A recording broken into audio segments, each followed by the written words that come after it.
قدامكم هنا. شوية فاتين، يلا بينا من هنا. هو احنا ناقصين يا ربي؟ ايه المصايب اللي لو سمحتوا لو سمحتوا انتوا عايزين كده تشبعوا فيه على قد ما انتوا بقى.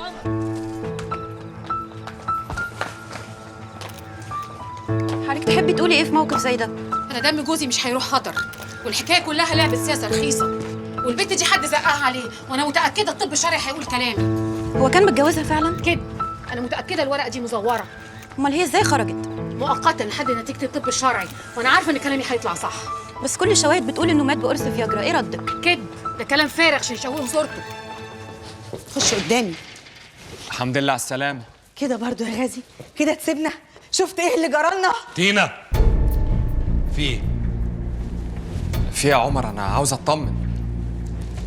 طمن عليا يا غازي. اعتقد دي حاجة تخصنا احنا بس. بس الحاجة دي الناس كلها عرفتها، واللي حصل مش سهل إنه يتدارى. ده الخبر مال النت. نت؟ يا دي الفضيحة. ده المستشفى كلها بتتكلم، وأنا أول ما عرفت جيت على هنا على طول. بس هو الموضوع ده حصل إزاي؟ والله ما نعرف حاجة. تينا، مش عايز اسمع ولا كلمة في الموضوع ده. ما بيقولك الموضوع نزل على النت واتفضحنا في كل حتة يا عمر. ما تقلقش يا عمر، أنا عندي محامي كويس. غازي،